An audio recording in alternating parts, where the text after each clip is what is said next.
పనే దైవం అంటారు కదా. కానీ అనంతపురం జిల్లా గుంతకల్ ఆర్డీఓ ఆఫీసులో పనిచేస్తున్న ఏవో నాగభూషణం గారైతే పని దైవం కాదు, పని చేసే జాగనే సొంతిల్లు అనే అంకితభావంతో పనిచేస్తున్నట్టున్నది. చూడరాదురి ఆఫీస్కి వచ్చే ప్రజల ఆర్జీలు తీసుకొని సమస్యలు తీర్చి అలసిపోయిర్రే అనుకోరి ఇంటికి పోయి హాయిగా రెస్ట్ తీసుకొని టైం వేస్ట్ చేయకుండా ఆఫీస్ రూమ్లోనే ఇట్లా మడత మంచం సెటప్ చేసుకున్నాడు. ఇక దాని మీద మెత్తటి పరపేసుకొని బొంత వరుసుకొని విశ్రాంతికి ఎటువంటి లోటు లేకుండా ఏర్పాట్లు చేసుకున్నాడు సారు.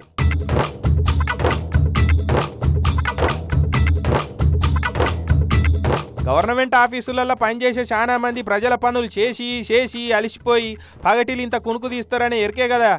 అది కూడా ఏదో గుట్టు సప్పుడు కాకుండా రూమ్లో డోర్లు వేసుకొని కుర్చీలలోనో సోఫాలలోనో ఒరిగి కూర్పాట్లు తీస్తారు. కానీ సారు మరీ అడ్వాన్స్ ఉన్నాడు కదా. ఏకంగా ఆఫీస్ రూమ్నే బెడ్రూమ్ చేసిండంటే సారు సాహసానికి బ్రేవరీ అవార్డు ఇవ్వాల్సిందే. ఎంతమంది ఉంటారు చెప్పురు ఇట్లా ఆఫీస్ రూమ్నే సొంత బెడ్రూమ్ లెక్క మార్చి పనిచేసేటోళ్ళు.